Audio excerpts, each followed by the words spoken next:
Kemuliaan hanya bagimu.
selama-lamanya. Sebab ajaib segala perbuatan tangan-Mu dalam hidup kami Tuhan. Terima kasih Yesus, kami mau bersuka cita, bersorak-sorai meninggikan nama-Mu. Semua yang percaya dan siap meninggikan nama Tuhan sama-sama katakan amin. Sekali lagi boleh berikan tepuk tangan paling meriah buat Yesus Tuhan kita.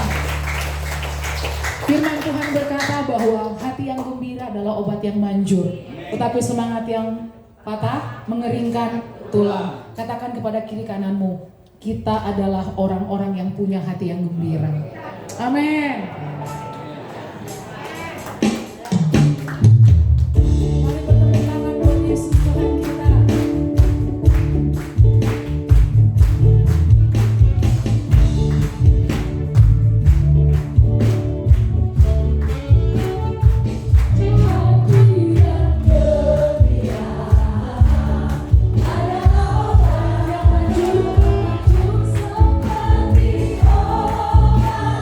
Hati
kita sebagai gunung batu perisai, kita boleh lambaikan tanganmu sekali lagi.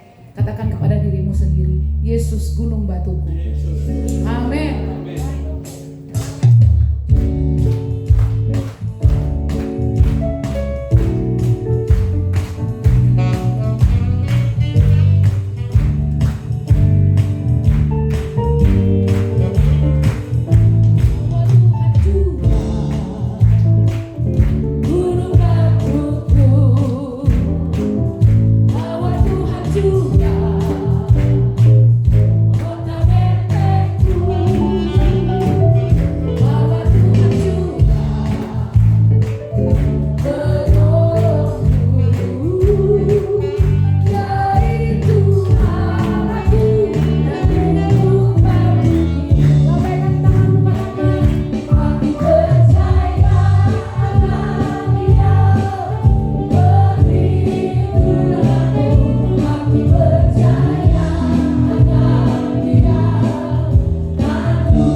Siap terima kebenaran firman Tuhan sore hari ini?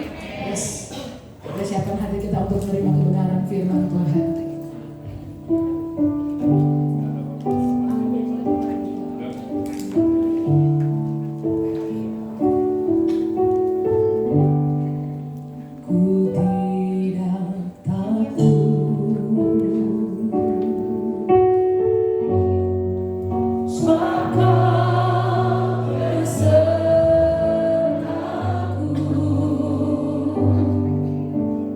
Ku tidak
Sehingga kami ada sebagaimana kami ada sepenuhnya karena kasih karunia Tuhan.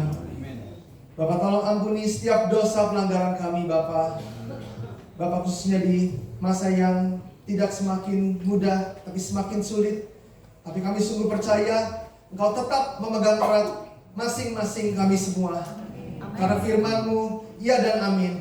Firman-Mu berjanji Engkau akan menyertai kami sampai kepada akhir. Sampai Tuhan datang kembali, Engkau tidak pernah meninggalkan kami. Bahkan di saat kami tidak merasakannya, tapi Engkau selalu bersama-sama dengan kami. Engkau menuntun kami di jalan-jalan Tuhan, di jalan-jalan firman-Mu. Engkau mendewasakan kami semua, sehingga iman kami semakin disempurnakan, dipersiapkan menjadi mempelai Kristus yang semakin kudus dan tidak bercacat di hadapan Tuhan. Sungguh kami mengucap syukur, kami ada di tempat ini, di bait suci-Mu, di hari Tuhan, untuk bersekutu, untuk beribadah kepada Tuhan. Tolong Bapak curahkan tingkap sorga, dicurahkan kepada kami semua, sehingga semua yang lemah, semua yang sakit disembuhkan, seluruh kegelapan, seluruh dosa-dosa dienyahkan di dalam nama Tuhan kami Yesus Kristus. Dan Bapak, saat setiap firman benih ditabur di hati kami, kiranya tidak ada satupun yang sia-sia, tidak ada satupun yang dicuri oleh iblis, tidak ada yang terhimpit dengan bebatuan dan semak belukar, tapi semuanya bertumbuh, menghasilkan buah sampai 100 kali lipat, sehingga Tuhan dimuliakan dan kehidupan kami semakin berkenan di hadapan Tuhan. Tolong kami Bapak yang tidak mampu ini, kami serahkan seluruh doa ini dalam nama Tuhan Yesus. Kami berdoa dan mengucap syukur, sama-sama kita katakan amin. Silakan duduk. Puji Tuhan. Ketemu lagi. Apa kabar saudara? Puji Tuhan. Ya. Saudara, hari ini firman hari ini tentang Ayub. Nah, ini firman yang seringkali kita serem dengarnya atau terimanya atau bahkan baca kitab Ayub ini. Nah, tapi bukan kitab Ayub ini dicatat untuk tujuan seluruh umat percaya. Ya, bukan untuk orang-orang tertentu saja yang mau menjadi seperti Ayub. Tapi semua umat Tuhan. Nah, ini semua dicatat ada hubungannya. Khususnya untuk jemaat kudus di hari akhir, di akhir zaman. Nah, ditayangkan slide-nya. Jadi judul firman hari ini kemenangan Ayub dan berkat 2 kali lipat. Ya. Kemenangan Ayub harus kita warisi, harus menjadi kemenangan kita semua, amin.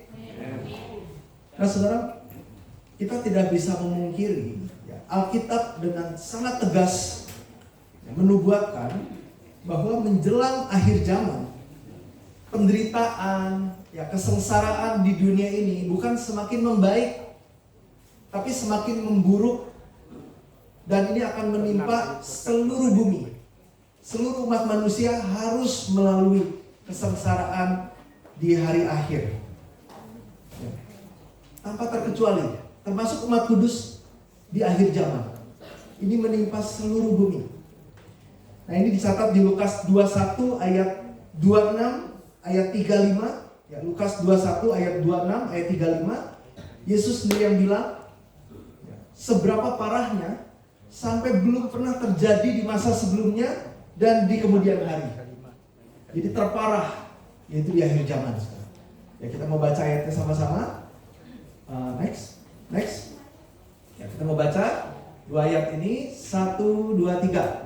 Sebab pada masa itu akan terjadi siksaan yang dahsyat seperti yang belum pernah terjadi sejak awal dunia sampai sekarang, dan yang tidak akan terjadi lagi.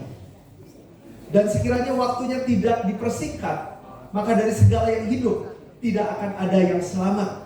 Akan tetapi oleh karena orang-orang pilihan, waktu itu dipersingkat. Nah, dikatakan siksaan yang dahsyat seperti yang belum pernah terjadi. Ya, malapetaka besar disebutnya. Ya, malapetaka besar. Nah, setelah malapetaka besar ini, baru Tuhan Yesus datang dan mengumpulkan semua umatnya dari seluruh penjuru bumi dan mengangkatnya hidup-hidup ke sorga. Setelah malapetaka besar. Ya, kita lanjut baca, next slide. Ayat 29 sampai ayat 31. Kita harus rajin baca Alkitab. Supaya apa, saudara? Supaya kita tidak tersesatkan. Ya, hanya Alkitab yang 100% akurat. Ya, perkataan manusia begitu mudah salah. Ya, penafsiran manusia bisa salah. Tapi firman Tuhan, ya dan amin. Ya, kita mau baca ayat 29 sampai ayat 31. Yang ayat 29, yang wanita, ayat 30, yang pria, ayat 31, sama-sama ya. 1, 2, 3 yang wanita, silakan. Matahari akan menjadi gelap dan bulan tidak bercahaya, dan bintang-bintang akan jatuh dari langit, dan bangsa-bangsa langit akan goncang. Pada waktu itu akan tampak tanda anak manusia di langit, dan semua bangsa di bumi akan meratap, dan mereka akan melihat anak manusia itu datang di atas awan-awan di langit dengan segala kekuasaan dan kemuliaannya. Sama-sama. Dan ia akan menyuruh keluar malaikat-malaikatnya dengan meniup sangkakala yang dahsyat bunyinya, dan mereka akan mengumpulkan orang-orang pilihannya dari keempat penjuru bumi, dari ujung langit yang satu ke ujung langit yang lain. Nah, ini yang kita sering dengar atau yang disebut sebagai rapture, atau Rasul Paulus bilang diubah. Ya. Nah, kapan diubah? Ayat 29 tadi, segera sesudah siksaan pada masa itu. Yang maksudnya malapetaka dahsyat yang belum pernah terjadi yang dikatakan di ayat 21 dan ayat 22. Ini lanjutannya, saudara. Ya, segera sesudah malapetaka besar, baru Tuhan datang menjemput umatnya. Ya, jadi semua orang berdosa termasuk umat kudus, ya ikut melalui masa kesengsaraan besar ini. Ya, makanya dikatakan di ayat berapa tadi? Di ayat 22. Ya, Matius 24 ayat 22, kalau tidak dipersingkat masa kesengsaraan besar ini, ya, gak ada yang selamat. Tapi karena orang-orang pilihan waktu itu, ya orang-orang pilihan, ya, banyak orang yang gak bisa terima ini. Pokoknya Tuhan datang dulu, aku diangkat dulu, baru terjadi masa kesengsaraan besar. Loh, kalau begitu bagaimana orang-orang pilihan saat itu? Oh, itu kayaknya orang-orang yang bertobat di kemudian hari. Ya, ada penafsiran-penafsiran yang seperti itu. Ya, tapi gak ada ayatnya, saudara, bahwa Tuhan datang dulu baru malapetaka besar terjadi. Gak ada. Ya udah jelas-jelas, ini udah jelas, saudara, ayatnya. Setelah malapetaka besar, baru Tuhan datang. Berarti artinya apa, saudara? Umat kudus, saudara dan saya, kita orang percaya, akan melalui masa tersebut. Ya, ini dikonfirmasi juga di kitab Wahyu. Ya, mari kita lihat, next slide, Wahyu 7 ayat 14. 2-3 mulai. Maka kataku kepadanya, Tuanku, Tuhan mengetahuinya. Lalu ia berkata kepada mereka, ini adalah orang-orang yang keluar dari kesusahan yang besar, dan mereka telah mencuci jubah mereka dan membuatnya putih di dalam darah anak domba. Ya kan? Nah, siapa ini? Ini umat kudus yang melalui masa kesusahan yang besar. Nah, cuman Alkitab memberikan solusi. Kalau gitu umat kudus ada dalam masa kesengsaraan besar, ikut kena celaka dong. Nah, kalau nanti saudara mau baca di rumah, di Wahyu 7 ayat 3, Wahyu 7 ayat 3, dan Wahyu 9 ayat 4, Wahyu 9 ayat 4, umat kudus dimeteraikan dengan meterai Tuhan di dahi. Nah, sehingga malapetaka besar terjadi, umat kudus diluputkan, ya, dilindungi. Bukan berarti gak ada, tapi dilindungi, saudara. Ya? Nah, jadi ini penting, harus kita sadari, firman adalah iya dan amin. Nah, jadi dengan kata lain, saudara, dengan kata lain, proses saudara dan saya masuk ke sorga melalui masa kesengsaraan. Nggak bisa nolak. Nah, maka dari itu di Kisah 14 ayat 22, ya, kita mau baca banyak ayat supaya kita nggak keliru. Amin. 2-3, di tempat itu mereka menguatkan hati murid-murid dan menasihati mereka supaya mereka bertekun di dalam iman dan mengatakan bahwa untuk masuk ke dalam kerajaan Allah kita harus mengalami. Aduh, enggak dah, aku nggak amini ini. Bisa gitu, kan? Nego. Nah, pertanyaannya kenapa untuk masuk ke dalam kerajaan Allah kita harus mengalami banyak sengsara? Nah, maka dari itu ada hubungannya kehidupan Ayub dengan kehidupan kita. Ya, seperti Ayub yang harus melalui masa kesengsaraan, demikianlah umat Tuhan. Mau ditolak, mau ditengking nggak akan bisa kalau firman Tuhan. Nah kalau iblis kita bisa tengking karena Tuhan sudah kasih otoritas. Tapi kalau firman Tuhan, aku nggak mau, malah Tuhan marah sekali. Malah dikasih malapetaka dan dikutuk oleh Tuhan kalau kita mengurangkan bagian dari kitab suci. Ya Wahyu 22 ayat 19 mengatakan itu. Oke, kalau gitu pertanyaannya kenapa kok kita harus mengalami banyak kesengsaraan? Nah saudara, ini ada satu cerita, ini cerita sungguhan, ya. Cerita betulan, cerita kisah nyata. Pedagang ikan, seafood, ya, ikan laut yang masih fresh, masih hidup.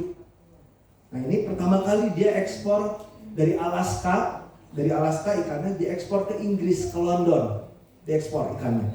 Nah, jadi sambil di tengah laut dalam perjalanan dengan kolam, nah, ikan-ikan itu hidup, ya karena transaksinya kontraknya harus hidup baru dibayar. Ya. Nah, di tengah jalan makin lama satu persatu mati dan sampai London semuanya mati, jadi rugi besar karena banyak sekali ikannya. Waduh, bagaimana nih? Kenapa ikannya pada mati semua? Nah, si penjual ini nggak putus asa. Dia kirim lagi sekali lagi. Dia kirim lagi, tapi si ikan-ikan yang nanti mau dijual ini ditaruh satu ikan hiu. Ya, ditaruh mamasya. Hiu yang besar ditaruh di situ. Taruh ikan hiu. Nah, karena ada ikan hiu, si ikan-ikan ini jadi terus berenang kan, ya takut dimakan. Terus melarikan diri mencoba untuk bertahan hidup terus menerus. Dan yang luar biasa sampai London gak ada yang mati kecuali yang dimakan ikan hiu dan gak seberapa banyaknya. Nah jadi tanpa ikan hiu, ikan-ikan tersebut mati. Nah tanpa hiu dalam kehidupan kita, iman kita dijamin mati. Kita semakin jauh dari Tuhan, semakin mundur, ya, semakin melupakan Tuhan, dan dijamin semakin duniawi. Keadaannya baik-baik aja, uang banyak, sehat, banyak waktu, ya pasti kedagingannya kan. Ya karena akar dari segala kejahatan adalah uang. Ya mau dosa apa? Ya pakai uang zaman sekarang. Ya ini uangnya banyak, sehat, banyak waktunya. Ya kira-kira ngapain tuh? Apa kira-kira uangnya disumbangin untuk bangun gereja di mana-mana? Wah, untuk dinikmatin. Nah jadi kalau gak ada hiu, kehidupan iman kita semakin malas. Bisa mati seperti ikan ini. Nah jadi Tuhan mau menyelamatkan kita. Caranya gimana? Taruh hiu dalam kehidupan kita, dalam keluarga, ya, di rumah ada hiu. Ada yang di rumah ada hiunya? Aduh, rasanya saya di rumah pengen keluar nih. Ada hiunya di sini. Di pekerjaan ada hiu. Ya, di usaha, di toko, di mana-mana, di sekolah kayak. Ya, ini selalu ada demi menyelamatkan kita. Ketika ada hiu, kita nggak ada yang lain selain kita sungguh-sungguh memohon kepada Tuhan. Yesus memegangku, oh Tuhan pegang tanganku. Aku udah nggak bisa lagi hidup tanpa Tuhan. Pasti cari Tuhan kan. Doa dengan air mata. Kalau nggak ada hiu mau doa gimana? Semua baik-baik aja sudah. Ya doa juga jadi formalitas. Nah jadi harus ada hiu dalam kehidupan kita. Ya Tuhan yang nyiptain kita, Tuhan lebih mengerti daripada diri kita sudah. Ya jangan pernah seolah-olah kita lebih pintar dari Tuhan. Ayat ini gak cocok buat aku. Padahal firman untuk kita. Tuhan yang nyiptain kita. Nah, jadi hiu adalah berkat. Mari kita baca 1 Petrus 1 ayat 6-7. Next. Ya 2-3. Bergembiralah akan hal itu sekalipun sekarang ini kamu seketika harus berduka cita oleh berbagai-bagai pencobaan. Next. Maksud semuanya itu ialah untuk membuktikan kemurnian imanmu yang jauh lebih tinggi nilainya daripada emas yang fana yang diuji kemurniannya dengan api sehingga kamu memperoleh puji-pujian dan kemuliaan dan kehormatan pada hari Yesus Kristus menyatakan dirinya. Coba lihat akhirnya saudara. Sebelumnya memperoleh puji-pujian, kemuliaan, kehormatan saat Tuhan datang. Terus iman kita jadi dimurnikan melalui apa? Penderitaan-penderitaan, ya kesengsaraan-kesengsaraan. Lanjut, next. Mulai, saudara-saudara yang kekasih, janganlah kamu heran akan nyala api siksaan yang datang kepadamu sebagai ujian. Seolah-olah ada sesuatu yang luar biasa terjadi atas kamu. Sebaliknya, bersukacitalah sesuai dengan bagian yang kamu dapat dalam penderitaan Kristus, supaya kamu juga boleh bergembira dan bersukacita pada waktu Ia menyatakan kemuliaannya. Nah, jadi kita udah tahu penderitaan, kesengsaraan yang dahsyat sekalipun ini mendatangkan kebaikan. Pada akhirnya iman kita dimurnikan seperti emas. Iman kita semakin dewasa, kehidupan kita semakin indah, berkenan di hadapan Tuhan. Nah, jadi untuk melalui masa kesengsaraan masing-masing saudara dan saya maupun secara global, tadi kan udah dikasih tahu, Yesus bilang secara global, apa yang harus kita lakukan? Kita harus belajar dari Ayub. Amin. Nah, apa yang harus kita lakukan? Belajar dari Ayub. Ini dicatat di perjanjian baru. Ayub di perjanjian lama sebelum Mazmur. Udahlah, perjanjian lama udah beres, sudah selesai kayu salib. Ada pikiran seperti itu, tapi di Yakobus 5. Ya, Yakobus 5 ayat 10 sampai 11. Saudara boleh catat ini, ya. Boleh tayangkan. Kalau dibacain takutnya kelamaan. Tapi di sini dikatakan kita disuruh menuruti teladan penderitaan. Aduh, nggak enak. Oh, teladan penderitaan, jejak penderitaan kok harus dituruti sih? Dan kesabaran para nabi. Next. Sesungguhnya kami menyebut mereka berbahagia, yaitu mereka yang telah bertekun. Kamu telah mendengar tentang ketekunan Ayub. Nah, kata ketekunan di sini adalah terjemahan aslinya ketahanan dalam penderitaan. Jadi kita disuruh mengikuti, kita belajar dari nabi-nabi, hamba-hamba Tuhan yang menderita tapi bertahan, saudara. Jadi kalau ada penderitaan, kita disuruh kayak Ayub, bertahan dalam penderitaan. Ya, ketekunan, rajin itu, mari kita jadi orang rajin. Nah, tapi terjemahan lebih tepatnya, ketahanan dalam penderitaan. Dan kamu telah tahu apa yang pada akhirnya disediakan Tuhan baginya, karena Tuhan Maha Penyayang, belas kasihan, penuh dengan belas kasihan. Nah, jadi kita disuruh belajar menuruti teladan ketekunan Ayub. Maksudnya apa, saudara? Ketekunan atau ketahanan dalam penderitaan. Ya, kita pasti menolak penderitaan, tapi disuruh bertahan. Dan pada akhirnya siapa yang bertahan seperti Ayub menerima berkat 2 kali lipat. Gak main-main, 2 kali lipat. Nah, jadi kita harus tahu, kita mau mendalami situasi Ayub seperti apa, saudara. Nah, saya berdoa semoga melalui firman ini kita bisa betul-betul ada di zaman Ayub, bisa melihat lebih jelas lagi dan bisa merasakan apa yang Ayub rasakan dan bagaimana ketahanannya, imannya, sehingga dia bisa menang sampai akhir dan menerima 2 kali lipat. Mau, saudara? Amin. Amin. Oke, puji Tuhan. Yang pertama kita harus tahu kesengsaraan Ayub itu seperti apa. Ya, next. Kesengsaraan Ayub itu macam-macam. Yang pertama, Ayub kehilangan semua hartanya. Semua hartanya hilang. Nah, Ayub 1 ayat 3, next. Ayub 1 ayat 3 mencatat semua harta Ayub ini. Dicatat hartanya apa aja. Banyak semua. Coba saudara lihat. 7.000 kambing domba. Berapa uang tuh? Berapa duit? 3.000 unta. Unta mahal sekali loh. Mahal sekali unta. 500 pasang loh. Pasang. Berarti 1.000 ya. Sapi, lembu. Terus 500 keledai betina. Keledai itu mahal sekali, saudara. Saya pernah tanya, ternyata keledai lebih mahal dari kuda kalau di Indonesia.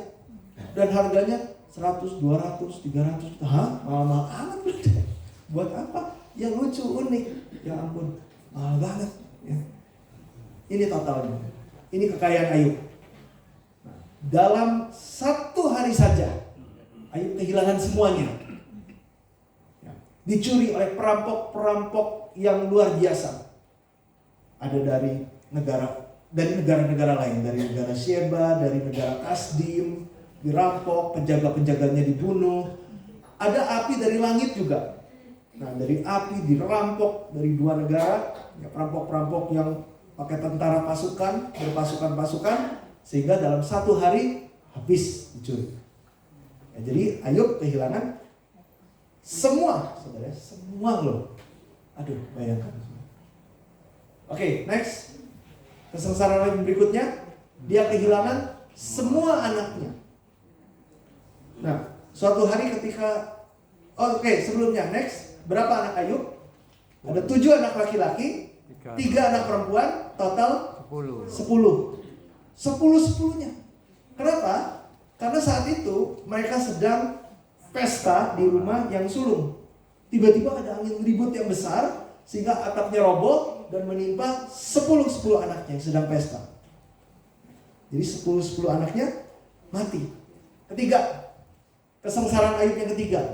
Seluruh tubuh Ayub kena bara busuk dari ujung kepala sampai ujung kaki. Borok, saking gatalnya luar biasa, harus digaruk pakai pecahan beling, sehingga dari ujung kepala sampai ujung kaki berlumuran darah. Nah, ini kesengsaraan Ayub. Saya nggak mau jadi seperti ini. Dulu belum selesai ceritanya. Oke. Cukup nggak kesengsaraannya? Udah belum, saudara? Siapa yang bilang udah? Belum? Apalagi kesengsaraannya? Apalagi? Istrinya meninggalkan. Wih, waduh, hormat luar biasa. Jawabannya dikasih tahu? Enggak ya, tadi sebelum ini ya. Nah, Ayub menderita secara mental karena istrinya. Jadi bayangin saudara, sudah kehilangan semuanya, harta, anak-anak, kesehatan. Ini udah menderitanya kayak apa saudara? Ya kalau orang gak punya iman, pasti jadi gila, pasti bunuh diri aja, ya kan? Nah, ditambah bukannya didukung, malah, Ayub, kamu masih terus mau tekun saleh hidup kamu, udah kayak begini juga. Sudah kutukilah Allahmu dan matilah. Bayangin saudara. Nah, saat itu Ayub tidak goyah sedikit pun. Lalu Ayub bilang ke istrinya, kamu perempuan gila, ngomong apa kamu? Lalu istrinya meninggalkan Ayub. Nah, jadi Ayub secara jasmani dan mental penderitaannya bertubi-tubi. Dan 3 sahabat Ayub pun, 3 sahabat baik, sobat karib, malah menuduh, menghakimi, pasti ini kamu dosa. Pasti kamu ada dosa yang disembunyikan. Wah, gak benar kamu, makanya kamu kena kutukan kayak begini. Coba bayangin saudara. Padahal bukan karena itu kan. Nah, ini yang Ayub alami. Semuanya habis. Bayangkan mentalnya disakiti seperti itu. Oke, kita gak boleh berlama-lama. Yang berikutnya, berapa lama dia mengalami ini? Ya, kalau kita cek di Google, beda-beda jawabannya dan cukup banyak yang sebentar. Ya, tapi kita mau kembali ke Alkitab. Ya. Puji Tuhan, Gembala Pendeta Senior Abraham Pak sudah baca Alkitab lebih dari 1800 kali. Jadi beliau seringkali mengkoreksi apa yang salah selama ini. Ya. Dijelaskan apa adanya sesuai dengan Alkitab. Oke, di Ayub pasal yang terakhir, pasal 42, boleh tayangkan nextnya, ya slide-nya, ayat 16 sampai ayat 17, dikatakan setelah Ayub mengalami kesengsaraan, Ayub hidup 140 tahun lagi, lalu dia mati. Ya. Jadi setelah ini adalah selesai kesengsaraannya sebenarnya, selesai. Ketika selesai, 140 tahun lagi baru dia mati. Jadi Tuhan kasih umur panjang sekali, 140 tahun lagi, diberkati 2 kali lipat. Nah, terjemahan Septuagint, ya, Septuagint itu terjemahan Alkitab bahasa Yunani. Di Ayub 42 ayat 16 ini dicatat informasi yang lengkap. Itu masa kesengsaraan Ayub ini bukan udah selesai ya, dimulai. Ketika dia mulai menerima kesengsaraan sampai Ayub mati itu 170 tahun. Ya, jadi dari mulai kesengsaraan, terus beres kesengsaraan, terus sampai dia mati 170 tahun. Dan total umur Ayub 240 tahun. dikasih umur yang panjang sekali sama Tuhan. 240 tahun. Nah dari sini kita bisa tahu, yang pertama, umur berapa Ayub menerima kesengsaraan? Ya, next, umur berapa? Ya, mengejutkan, pertama kali kita tahu ini. Yaitu 240, yaitu umur Ayub mati, dikurang 170. Ya, yaitu masa dimulainya penderitaan Ayub sampai dia mati. Jadi 70 tahun jawabannya. Umur 70 Ayub menerima kesengsaraan yang dahsyat, kehilangan segala-galanya ini. Oke? Yang kedua, berapa tahun Ayub menerima kesengsaraan? Total kesengsaraan sampai dia mati 170 tahun kan? Nah, setelah dia selesai masa kesengsaraan, dia hidup 140 tahun lagi. Tinggal dikurang. 170 kurang 140. 30 tahun Ayub menderita. Nah, dia bertahan selama berapa lama? 30 tahun. Sebentar. Jangankan 30 tahun, 3 jam aja saya dimaki-maki, nanti berani ya. Saya balas. Nah, tapi Ayub 30 tahun. 30 tahun. Luar biasa. Ayub manusia biasa sama seperti kita. Sama. Tapi pertanyaannya, kok bisa sih dia begitu kuat? Kok bisa sih dia bertahan sampai akhir, saudara? Rahasianya apa? Nah, kita mau belajar ini. Situasinya kita udah tahu, garis besarnya, tahun-tahunnya kita udah tahu. Nah, rahasianya bagaimana Ayub bisa menang melalui masa kesengsaraan yang begitu panjang ini. Next. Yang pertama, selalu berjaga-jaga dan mempersiapkannya dengan iman setiap hari. Ini penting. Walaupun panjang nulisnya.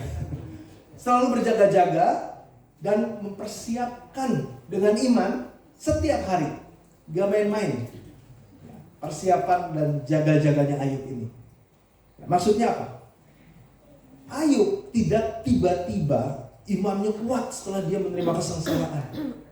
Dengan telanjang aku keluar dari ibuku, aku kembali dengan telanjang. Tuhan yang memberi, Tuhan yang mengambil. Terpujilah Tuhan. Bukan dengan tiba-tiba dia punya iman yang hebat, tiba-tiba kayak begitu. Setelah dia kehilangan segala-galanya.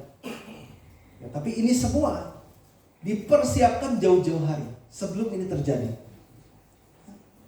Dia sudah berjaga-jaga, dia sudah siapkan dulu. Dicatat di Ayub 1 ayat 1 dan ayat 5. Nah apa? Ayub 1 ayat 1 dan ayat 5 dikatakan setiap hari Ayub ibadah. Ya kalau di perjanjian lama mempersembahkan korban itu ibadah. Kalau di zaman kita seperti sekarang ibadah itu mempersembahkan korban kepada Tuhan. Ya. Setiap hari dia ibadah, setiap hari dia berdoa, setiap hari dia berdoa perantara untuk anak-anaknya. Tanpa melewatkan satu hari pun.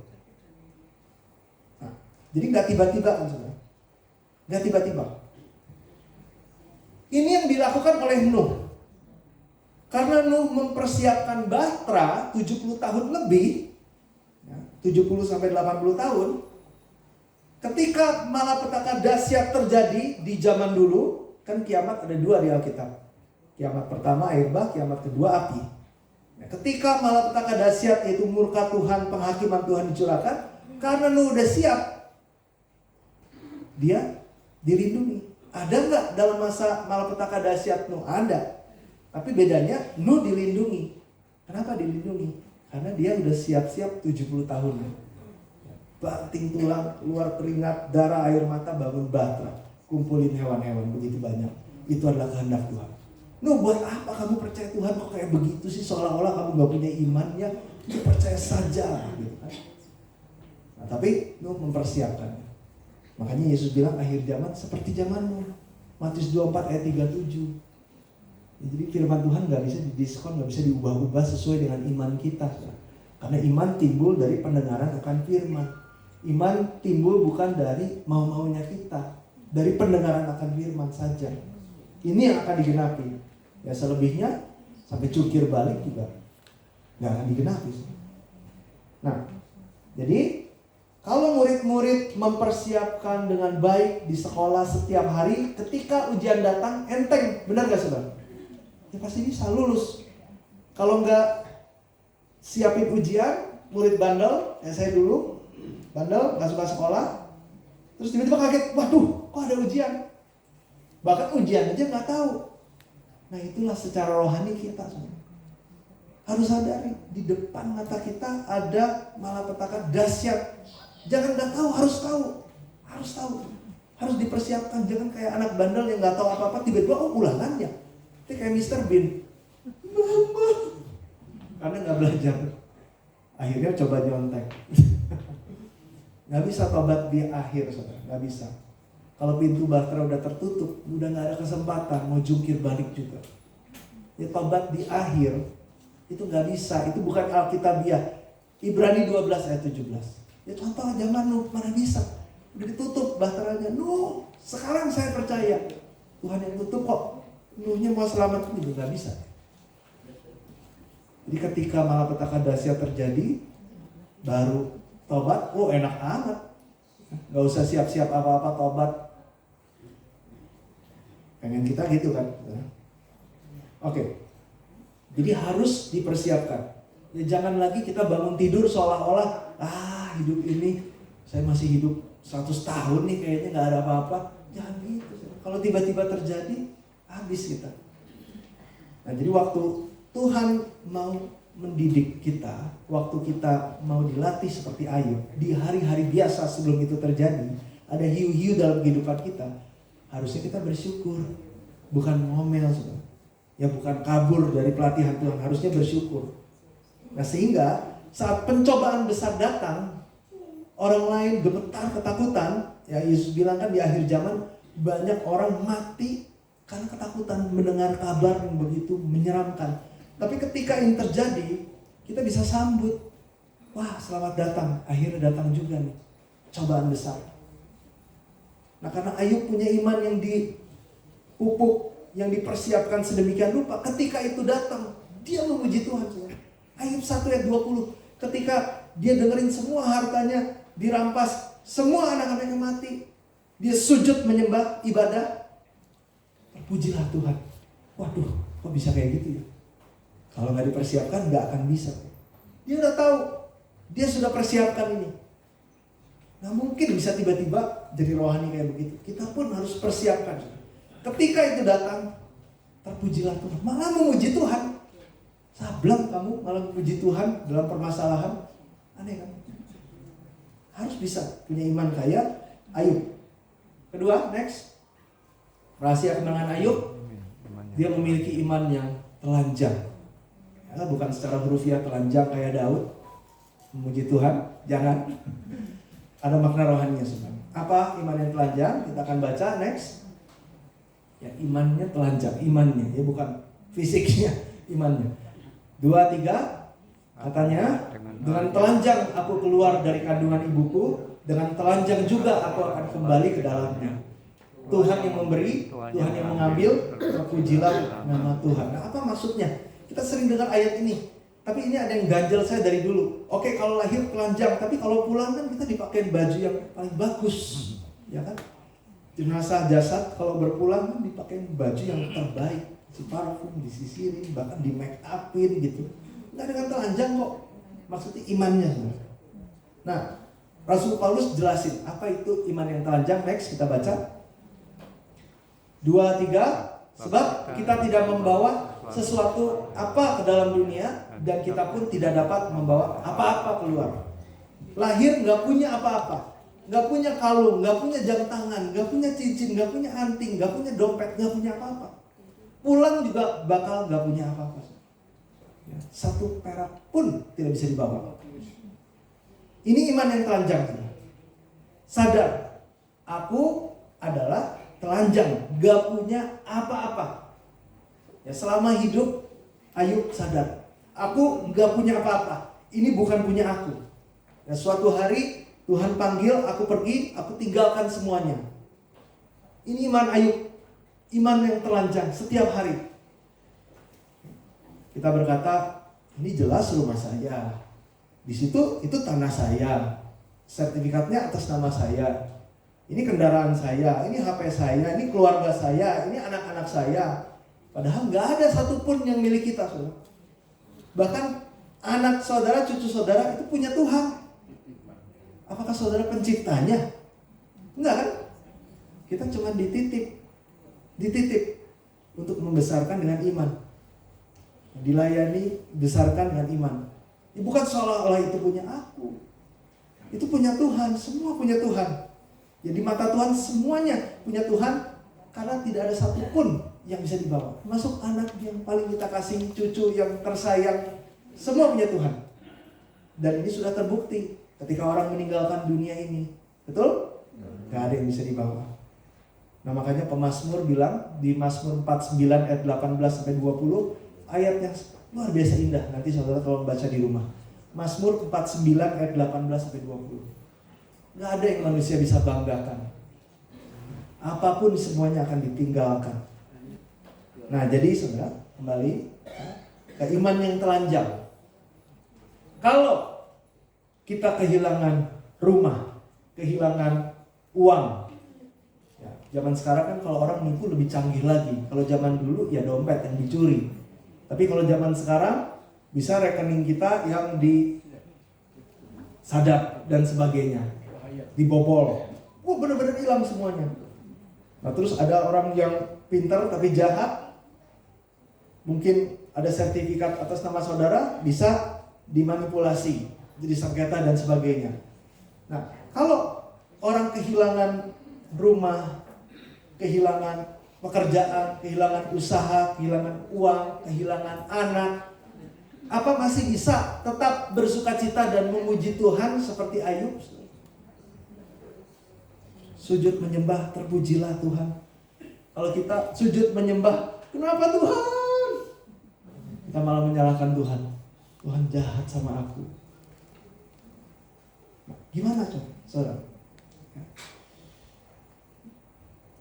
Kalau kita nggak punya iman yang telanjang, bahwa segala sesuatu adalah milik Tuhan, jangankan kehilangan semua uang, kehilangan selembar aja, jekalnya luar biasa.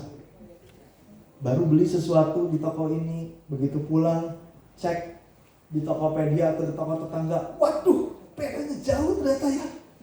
Udah terlanjur beli, udah nggak bisa ditukar lagi. Jengkel banget, semalaman jengkel banget. Ya, kehilangan sedikit aja, jengkel sekali. Kenapa? Karena tidak punya iman yang terlanjang. Nah sehingga sedihnya itu nggak hilang-hilang, ya. Sampai nggak bisa tidur terus-menerus. Ya, karena nggak menyadari bahwa semuanya itu bukan punya kita, seperti yang Ayub lakukan. Nah, jadi Rasul Paulus, wah masih banyak waktunya, 9 menit lagi, puji Tuhan. Saya senang, saya pikir ini nggak bisa sampai akhir nih, puji Tuhan. Nah, jadi Rasul Paulus ngajarin kita bagaimana, aplikasinya bagaimana supaya kita bisa hidup memiliki iman yang telanjang yang bagaikan Ayub. Mari kita baca, next slide-nya. 1 Korintus 7 ayat 29 sampai 31. Ya ini hidup iman itu seperti ini, saudara. Iman dewasa. Ya nggak enak dengarnya teman, ini adalah kehidupan iman. 2, 3. Saudara-saudara, inilah yang kumaksudkan, yaitu waktu telah singkat. Karena itu dalam waktu yang masih sisa ini, orang-orang yang beristri harus berlaku seolah-olah mereka tidak beristri. Next. Dan orang-orang yang menangis seolah-olah tidak menangis. Dan orang-orang yang bergembira seolah tidak bergembira. Dan orang-orang yang membeli seolah-olah tidak memiliki apa yang mereka beli. Pendeknya, orang-orang yang mempergunakan barang-barang duniawi seolah-olah sama sekali tidak mempergunakannya. Sebab dunia seperti yang kita kenal sekarang akan berlalu. Iman yang telanjang dimulai dari keluarga, kepemilikan, ya. Dengan iman seolah-olah bukan punya kita. Firman-Nya, iman yang telanjang seperti Ayub. Maka sebagai kesimpulan, kita harus persiapkan masa kesengsaraan dan penderitaan. Harus persiapkan semua. Jangan sampai kita tolak, punya iman yang aneh-aneh, nggak mau berharap ini, terus begitu ini kejadian, kitanya nggak ada persiapan apa-apa, kitanya pasti jatuh. Nah, penderitaan mempersiapkan iman saudara dan saya supaya menjadi indah bagaikan emas yang murni dan supaya kita bertobat. Ya, sekali lagi penderitaan membuat iman saudara dan saya menjadi indah seperti emas murni dan membuat kita bertobat. Ya. Next. Saya bacakan 2 Korintus 7 ayat 10a. Sebab duka cita menurut kehendak Allah menghasilkan pertobatan yang membawa keselamatan dan yang tidak akan disesalkan. Penyesalan selalu di akhir, saudara. Kita sering kali menyesal, tapi ada yang tidak akan disesalkan, saudara. Apa itu? Duka cita yang Tuhan kasih. Kita nggak tobat-tobat, kita nggak sanggup, daging begitu lemah. Oke, Tuhan ngerti. Aku kasih duka cita menurut kehendak Allah. Melalui duka cita ini kita jadi tobat, kita jadi selamat. Nah kalau nggak tobat, nggak selamat, kita kayak terus serem kan. Makanya Tuhan baik, Tuhan kasih duka cita. Pemazmur, Ayub sadari ini semua. Karena mereka imannya kan udah tinggi sekali, karena bukan tiba-tiba mereka jagoan hebat. Tuhan yang proses semua. Nah sehingga mereka sadar bahwa sebelum aku menerima kesengsaraan dan penderitaan, tanpa disadari aku melenceng, kata pemazmur. Ya, aku menyimpang. Sebelum aku menerima kesengsaraan dan penderitaan, aku belum belajar firman, kata pemazmur. Buat apa firman? Ya gak ada gunanya. Sekarang keadaan aku lagi baik, gak butuh apa-apa. Gak serius dengan firman, tidak memprioritaskan firman Tuhan. Ya sebelum kesengsaraan dan penderitaan datang, mereka belum kudus, belum disempurnakan seperti emas atau batu permata. Nah ini kesaksian dari seorang pemazmur dan Ayub. Ya, saudara boleh catat Mazmur 119 ayat 67 sampai ayat 67 dan ayat 71, 119 ayat 67 dan ayat 71, Ayub 23 ayat 10. Ayub 23 ayat 10. Di situ Ayub mengakui, aku diuji supaya jadi emas murni. Dia tahu tujuannya, makanya dia bertahan. Dia gak galau. Ya. Oke, ayat-ayat terakhir lalu kita sudah. Next. Kita mau baca Ayub 42 ayat 5. 23, hanya dari kata orang saja aku mendengar tentang engkau, tetapi sekarang mataku sendiri memandang engkau. Coba perhatikan ini saudara. Ini setelah masa penderitaan 30 tahun. Dulu saya cuma dengerin tentang Tuhan, tapi sekarang saya lihat langsung pada Tuhan. Maksudnya apa saudara? Maksudnya apa? Nah, sebelum penderitaan dan kesengsaraan datang kepada Ayub, cuma ngedenger tok. Tapi setelah penderitaan dan kesengsaraan, muka dengan muka dengan Tuhan. Kok bisa? Nah, Paulus kasih tahu jawabannya. Paulus kasih tahu di Ibrani 12 ayat 14. Ibrani 12 ayat 14. Siapa orang yang dapat melihat Tuhan? Syaratnya 2. 1 harus berdamai dengan semua orang. Maksudnya mengampuni. Ya. Makanya kita kalau nggak ngampuni, kita nggak diampuni Bapa. 1 harus berdamai dengan semua orang. 2 kudus. Tanpa berdamai, tanpa mengampuni, tanpa kudus, gak bisa orang melihat Tuhan. Berarti yang Ayub alami ini membuat dirinya semakin kudus. Yang sebelumnya dia belum jadi emas yang murni, walaupun setiap hari sudah ibadah luar biasa, sudah doa terus, kasih persembahan, tapi belum jadi emas murni, belum jadi kudus, bersih, sih. Terus dikatakan di Ayub yang terakhir, slide terakhir, ya. Lalu Tuhan memulihkan keadaan Ayub setelah ia meminta doa untuk sahabat-sahabatnya. Nah, ini 3 sahabat yang kurang ajar, yang nuduh-nuduh Ayub ini gara-gara dosa kamu, yang menghakimi, mencela, yang menghina Ayub. Sakit hati kan Ayub. Dia doain saudara-saudaranya yang sudah jahat sama dia. Dia berdamai dengan orang yang jahat kepada dia, yang mengecewakan dia luar biasa. Lalu Tuhan pulihkan. Jadi berdamai, kekudusan, jadi bisa melihat Tuhan. Dengan apa saudara? Dengan pemurnian. proses, penderitaan, kesengsaraan. Ya. Pada akhirnya, ini yang kita semua suka, mulai dari Dan, kita baca sama-sama, 2, 3. Dan Tuhan memberikan kepada Ayub 2 kali lipat dari segala kepunyaannya dahulu. 7.000 kambing domba, 14.000. 3.000 unta, jadi 6.000. Ya. 500 pasang lembu, jadi 1.000 pasang lembu. 500 keledai, jadi 1.000 keledai. Dan Tuhan kasih Ayub umur panjang sampai bisa melihat generasi keempat. Wow, luar biasa. Itulah berkat Tuhan pada akhirnya. Pas 44 menit. Mari kita berdoa. Terima kasih Tuhan, kiranya melalui firman hari ini dapat tertanam dan termeterai, terukir di hati dan pikiran kami setiap harinya. Sehingga setiap harinya kami dapat menuruti teladan Ayub yang mempersiapkan kehidupan iman yang benar sesuai dengan firman Tuhan. Mempersiapkan masa kesengsaraan besar di hari akhir. Biarlah Bapa, kami memandang kepada Tuhan, kepada sorga, kepada firman Tuhan, bukan memandang dan tenggelam ke dalam hal-hal dunia semata. Tolong Bapa kami yang lemah ini, jadikan kami seperti Ayub yang sungguh-sungguh mempersiapkan dan berjaga-jaga setiap harinya. Sehingga saat penderitaan kesengsaraan datang dalam kehidupan kami atas kehendak Tuhan, walaupun dunia mengatakan itu duka cita, tapi kami dapat bersujud dan memuji Tuhan. Kami dapat menyambutnya dengan pujian syukur kepada Tuhan. Karena kami tahu semuanya hanya mendatangkan kebaikan bagi kami semua. Karena kami belum murni, kami mau semakin dimurnikan, semakin dikuduskan tubuh jiwa roh kami untuk mempersiapkan kami semua pada kedatangan-Mu yang kembali.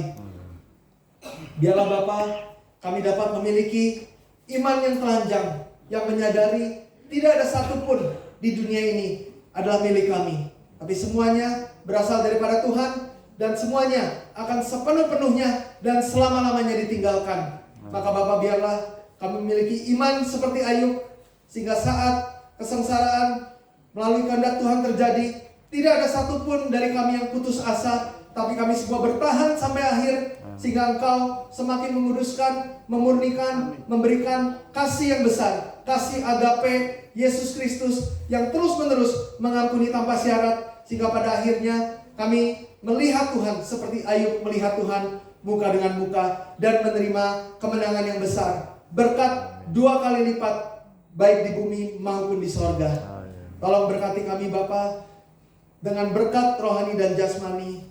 Dan saat ini kami mau menumpangkan tangan kanan kami ke tempat kami sakit.